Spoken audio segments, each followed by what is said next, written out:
கங்கை கொண்ட சோழபுரம் அந்த ஊரை பற்றி எல்லாருக்குமே தெரியும். ராஜா சோழ பையன் வந்து அங்கே ஒரு கோயிலை கட்டுறாரு. அந்த கோயிலுக்கான கும்பாபிஷேகத்தை வந்து கங்கை கொண்ட சோழபுரம் மேம்பாட்டு குழு அப்படின்ற ஒரு குழு உண்டு. அதோடைய தலைவர் என்னுடைய அன்பு அண்ணன் கோமகன் அவர்கள். அவங்க தான் அதை எடுத்து போனாங்க. 86 வருடங்கள் கழிச்சு அந்த கும்பாபிஷேகம் நடந்தது. இது யாராலுமே பண்ண முடியாது. அவங்க அந்த இடத்துல இல்லைன்னா அந்த கும்பாபிஷேகமே நடந்திருக்காது. அதுதான் உண்மை. அவங்க நேற்று அவங்க இப்போ இன்ஜினியராக வந்து கவர்மெண்ட்டில் ரிட்டையர் ஆனவங்க. அந்த லோக்கலில் செம்ம பவர்ஃபுல்லான ஆள்.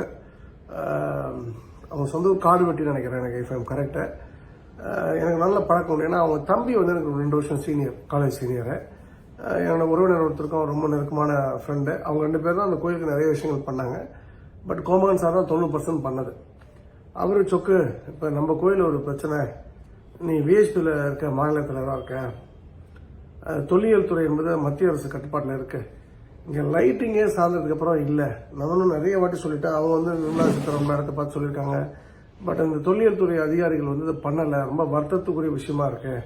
ஸோ தயவுசெய்து நீ ஒரு கண்டித்து ஒரு வீடியோ போடணும்னு சொல்லிட்டு கோமகன் சார்லாம் வந்து சந்தேகத்திற்கு அப்பாற்பட்டவர். எப்படி ராமனின் மனைவி சீதை சந்தேகத்துக்கு அப்பாற்பட்டவளோ அதே போல கோமகன் சார் எதாவது பண்றாருன்னா அது அந்த கோயில் சார்ந்த நன்மைக்காக தான் இருக்கும். அவருக்கு எந்த பர்சனல் இன்ட்ரெஸ்டும் கிடையாதுல்ல.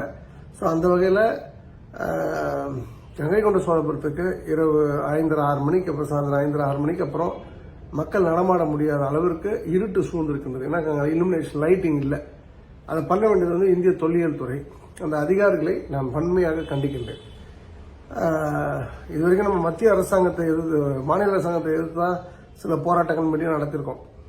தேவைப்பட்டதுன்னா இந்த இந்திய தொல்லியல் துறை இதுக்கான ஆவணங்களை, இதுக்கான விஷயங்களை ஆவணம் செய்யலைன்னா, இதுக்கான விஷயங்களை சரி பண்ணனா, இந்திய தொல்லியல் துறை திருச்சி மண்டலத்துக்கு எதிராக நான் மிகப்பெரிய போராட்டத்தை நடத்த இருக்கின்றேன் என்பதை தாழ்மையுடன் தெரிவித்துக் கொள்கின்றேன்.